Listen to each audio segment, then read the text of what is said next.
You were telling us about the Rumor of War and how you wound up doing that in Mexico. Well, uh, we had to get something that was going to give us a Vietnamese, that type of background and location. We needed the water. If you look at those vistas and you see the water and the rice paddies and that type of thing. And we needed that type of background, and we really didn't have it here. We didn't, and so I was a fellow named Bob Scotus, who was a kind of a Mexican fixer. He knew how to do that. And then there was a production manager, Leon Chuluk, who you may remember. He did Tarzan in Mexico, and he was knowledgeable.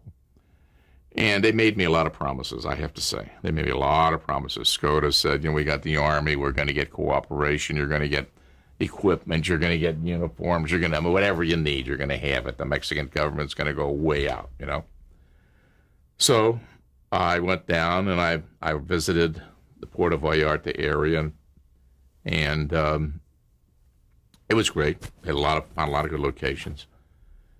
It's a vacation, and it's very expensive. And so someone told SCOTUS about Villahermosa, which at that time was just really like coming to life, because if you remember, at that time, Mexicans discovered oil, and Pemex was in that area. And so there was activity.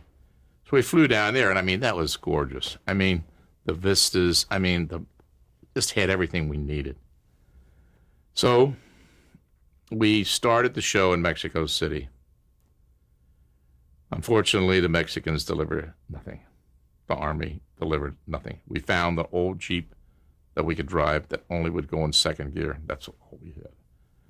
We started the trucks rolling with the guns, with the blanks, with the shot, with all that kind of stuff. They wouldn't let us go across the border. They thought we were trying to, build an army or something. Washington, D.C., we're back and forth. Finally, they released the truck. We're already shooting. We have guys walking around with empty holsters. We make some wooden sticks for guns. We don't have a gun. If you watch this movie, you see everything around the barracks now. There's no guns. We got this one lousy Jeep. So they didn't deliver. Anyway, I've been shooting maybe, whatever it is, 4 or 5 weeks. I get a call, 3 o'clock in the morning, Sunday morning. You got to come down. What do you mean I got to come down? You've got to come. What happened? Well, big fight in the disco, and they destroyed the disco, and 8 of our people are in jail, and on and on and on. We had 8 people from Camp Pendleton down, and we had a gunnery sergeant, and he had 6 other Marines. And what we do is we dress all these Mexicans up in Marine uniforms, and for as far as the Vietnamese, they always had the hats and the robes. So the Mexicans were playing Vietnamese. And I get on a plane. I had to fly through Mexico City. I finally get there about 4 or 5 o'clock in the afternoon, and I start to do my CIA. I talk to the producer. I talk to the director. I talk to the production manager. And, it turns out that this one kid started dating, trying to get a hold of the police chief's son's girlfriend. So they get into a battle in a disco. The gunnery sergeant's got 8 beer bottle scars on his head. They break the place up. It cost me $15,000 to redo the disco, all new furniture. The guys, I wasn't there. That Saturday night, they all come back, the Mexicans with machetes and pistols. They surround El Presidente. Our guys are in there shivering in their boots, wishing they were in jail in a hotel. So I have a big meeting. I bring the department heads together, and I tell these boys, I said, look, you're in a strange country. You got to conduct yourself properly.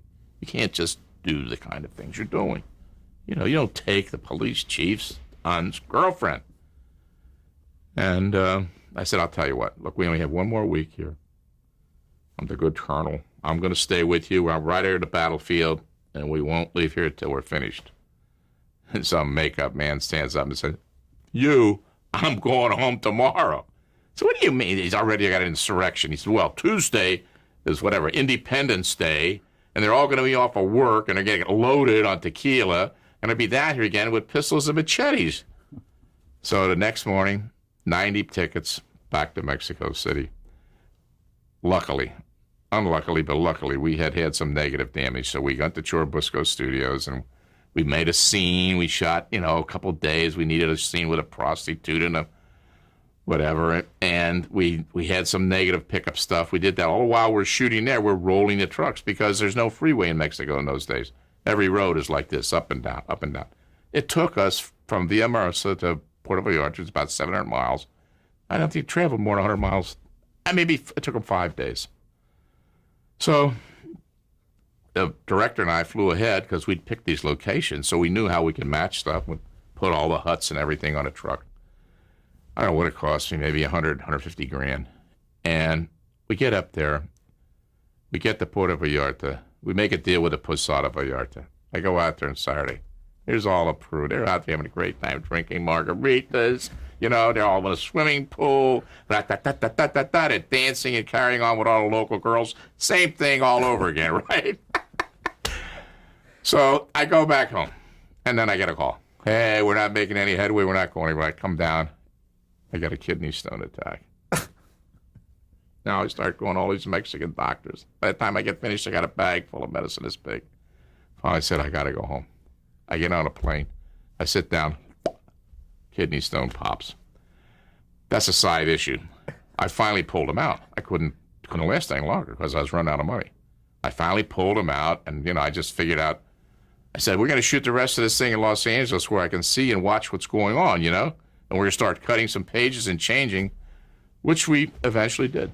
But the guy who saved my life is the guy named John Daly who ran Hemdale.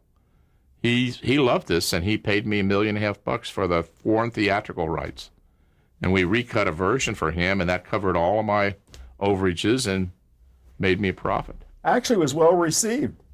Yeah, oh, yeah. Yeah, it was an excellent piece of work. I'm telling you, when Platoon got its awards, there was a New York Times editorial, which a friend of mine cut out and said that if you think Platoon was good, you should see the miniseries Rumor of War because it's more authentic. It's a better piece of film. It was good. Brad Davis drove me crazy, He was starring in it. Yeah, and he was an addict. I mean, a drug addict? Booze and pills. I mean, I arrived and we had a dinner for the cast, and the guy orders 3 scoops of chocolate ice cream, and he pours a half a bottle of Grand Marnier on top of it. My wife looks at me and says, I think you got trouble. At that point forward, went downhill. The medicine cabinet was always full of prescription drugs. And, it was terrible. Terrible. We'd lost time with him. But something? It's interesting. This is an interesting piece of textbook material. Cast insurance won't cover. They won't cover it because they say that alcoholism, drug addiction is not a disease and it's not an illness.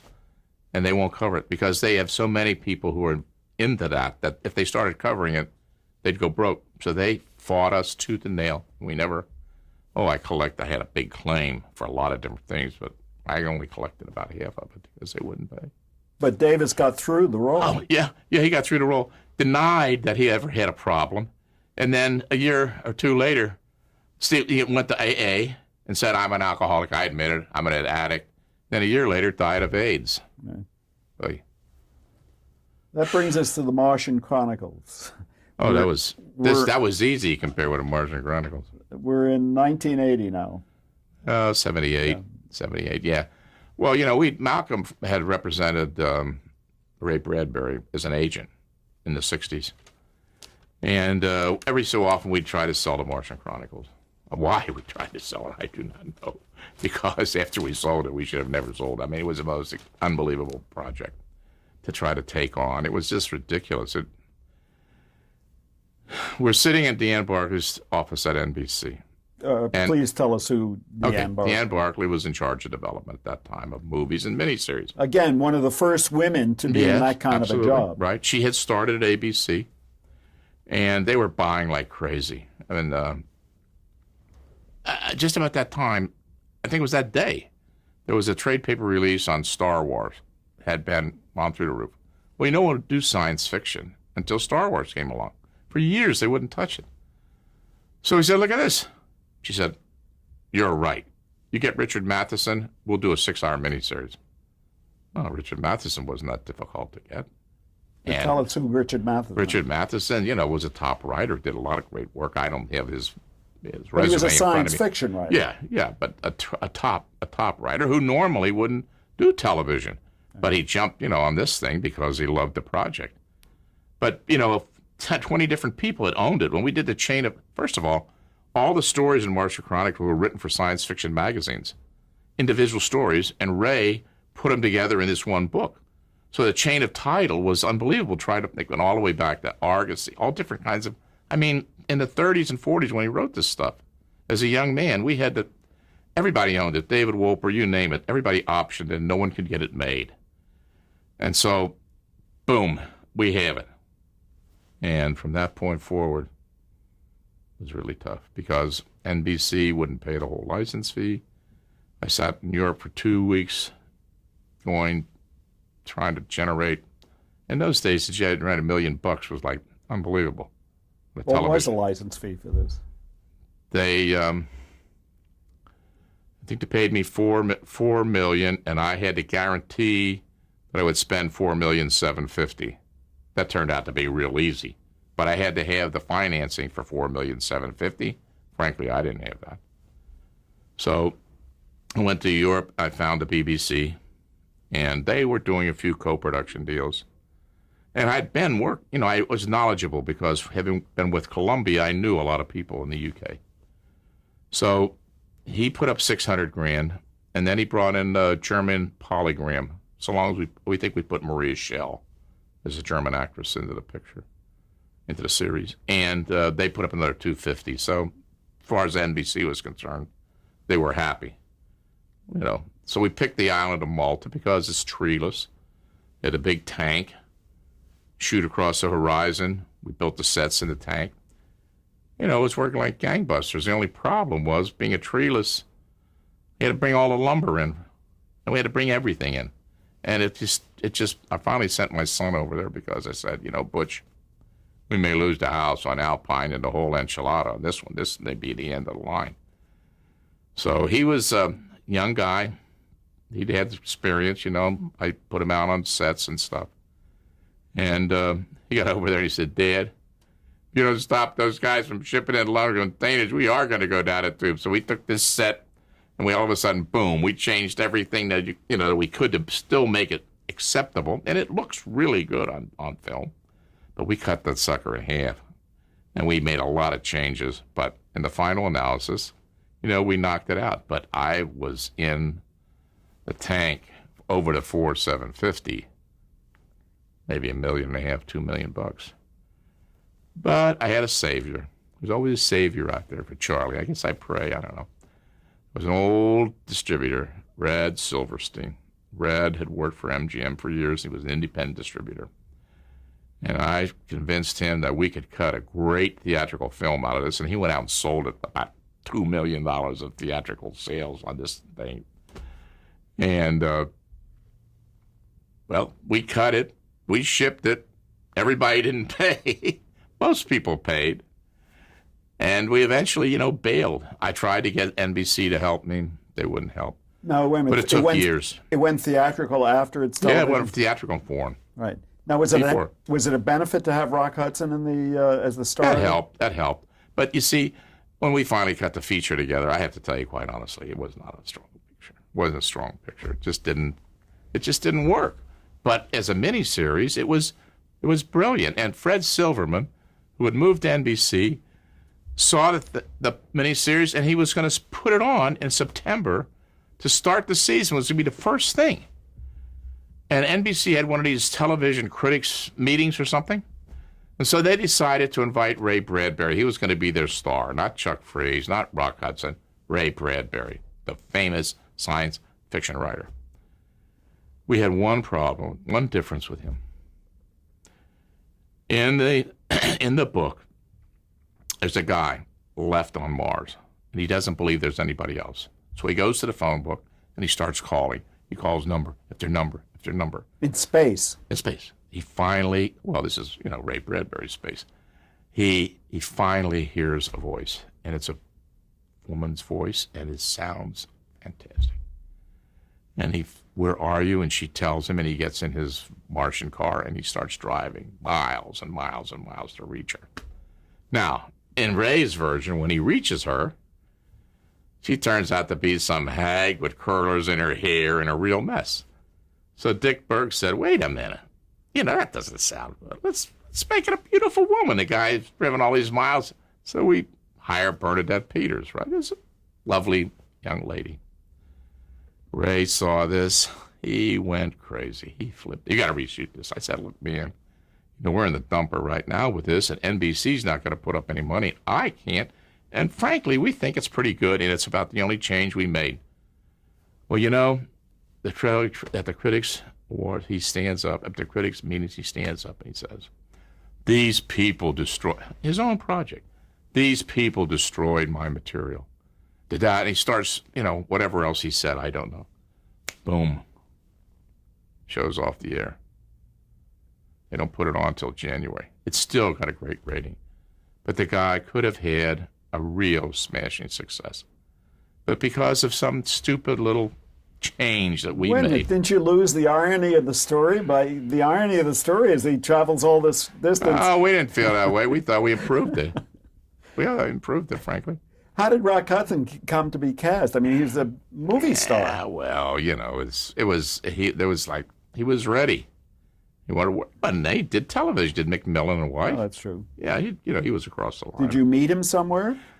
Well, yeah, I did, but he was a good guy. I mean, it's just a crazy thing. I was at the Mauna Kea hotel, and I hear these voices, and I look down from my room to the veranda, and there's Rock down there with some guy. They spent the whole week there together. Kind of destroyed my vision of him.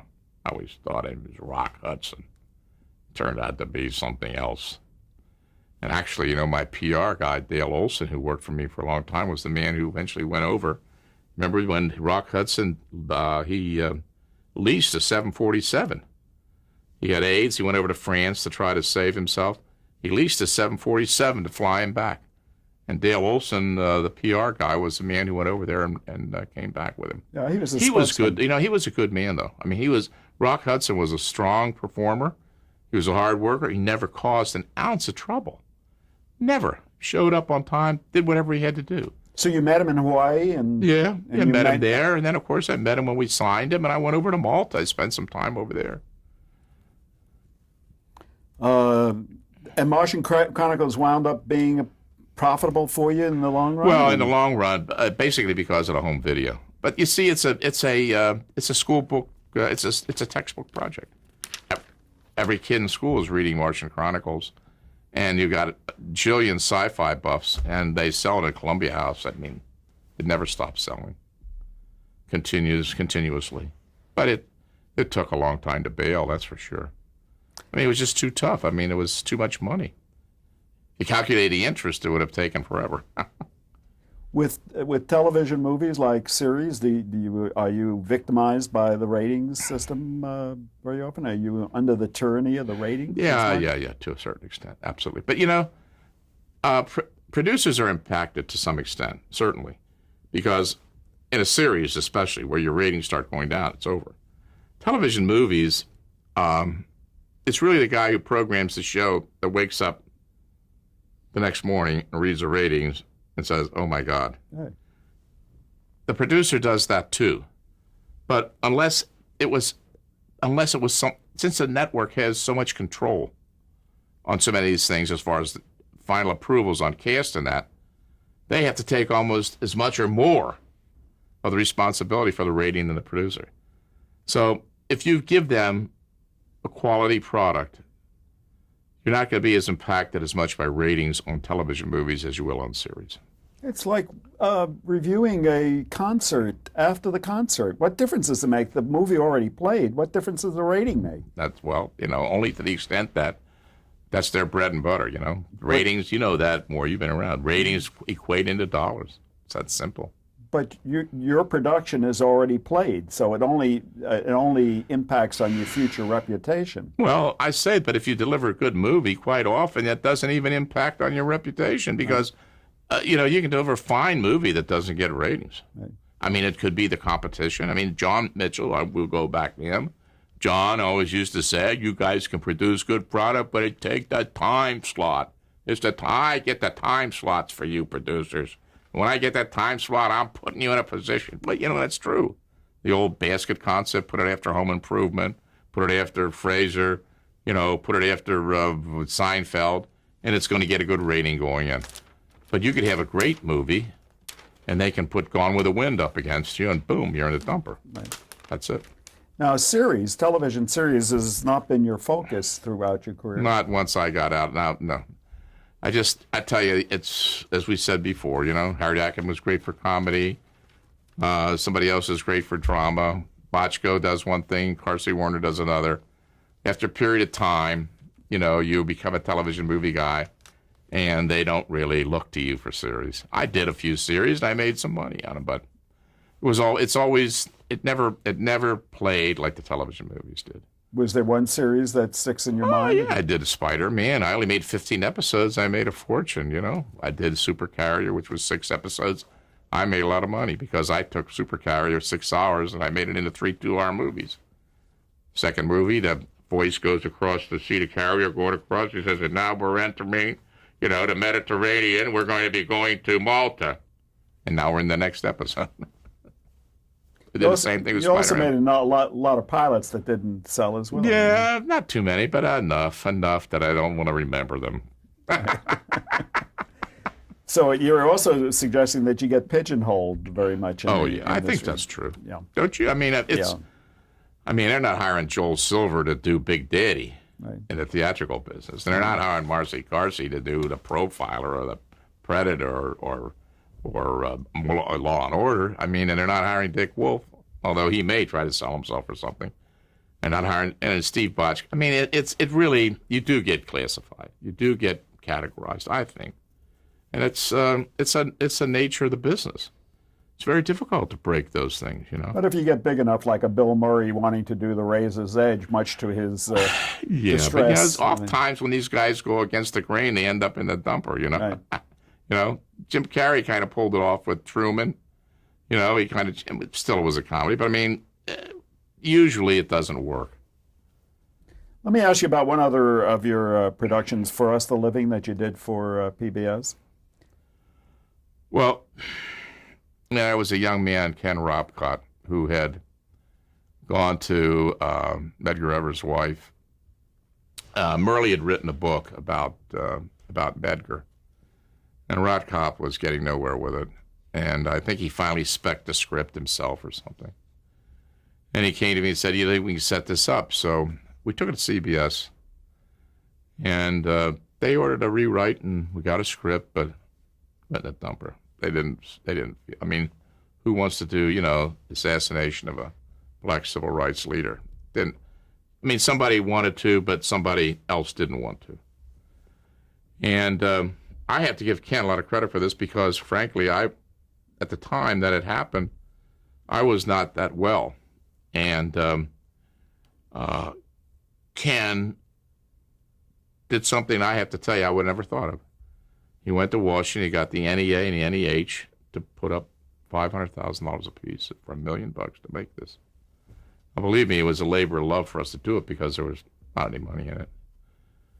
But people like Michael Schultz, who was a great director, worked for Scale. Howard Rollins, Ruby Dee, they all worked, for Zippo. And we ended up doing a picture in Atlanta, Georgia, non-union, for just about $1 million, maybe a little bit more. Unfortunately, at the time, I ended up with a bypass. I had coronary problems, and I was pretty much out of the loop. So I can't take a lot of personal credit. I can only take credit for being passionate about it because Medgar Evers was a brave man. Martin Luther King marched with a lot of people. Jesse Jackson marched with a lot of people. But Medgar Evers walked down the streets of Jackson, Mississippi by himself. He walked down there with the rednecks where they throw the grenades. And he got blown away. And of course, just recently Rob Reiner tried to make a movie. De Beckwith was brought to trial, and Rob tried to make a picture with Murley about it, but it failed. But I just believe that, I don't think I'd be brave enough to do what Medgar Evers did. And that's why I wanted to do everything I could to see that it got made. It won an Image Award from the AACP. Did it wind up on PBS because the commercial networks? PBS, yes. It went to PBS. And then, of course, we sold it in syndication and went to 4 and that type of thing. But it never made any money. I mean, Had you ever done anything with PBS previously? No. Is there a big difference working with PBS? Must be. Oh, yeah. I don't know. Marion Reese right now, has made a 3-picture deal, and she claims to be getting $3 million. I don't know where she's getting it from, but she says she's getting $3 million a movie. But, in those, I've always tried to play, quite honestly, because you have an overhead and you have a business, you have to be selective. You can't do projects that are marginal projects, if at all possible. You just have to do that selectively. This picture, Selma, Lord Selma, that just won the Humanities, is a picture that we developed a long time ago, and we lost the rights to it. And Julian Fowles, who worked with me, decided to take it to Moctezuma Esparza, and they just won a Humanities Award. It was, again, a marginal picture. We know that, pictures with black leads don't necessarily sell well, in Europe. It just doesn't work. And so it's something that you do because you love the idea and you want to see it made. And that's basically what it was all about. But for us, I think Ken Rodcop did a Herculean task in helping it get made, and we took the risk and put a lot of resources behind it ourselves to get it made. Yeah. In 1984, you went public with Freeze Entertainment. Was that like grabbing a tiger by the tail? Yeah. You're making a face. No. That was not a good decision? I don't think so. It sounded great. It got me into areas that I always thought I should go into, but I was, I was having a great time because I didn't have a lot of other things to worry about. When we were making pictures, just making pictures, and somebody else was distributing them, and that was my business. And when you start distributing yourself, you get department heads, you start having status meetings, you go through all this garbage, and you get further removed, from the product. And factually, we started to make less pictures because of that. I believe that my vision got skewed out into a lot of areas that I probably shouldn't have been in the first place. I should have left to other people. And, I that's what I did best, and that's what I enjoy doing. That's what I do today. I'm still out pitching projects, still got that script under my arm, still pedaling and enjoying it. And I hope you'll enjoy a little pause now before we go on to what will be one of our last tapes. Yeah, let's finish.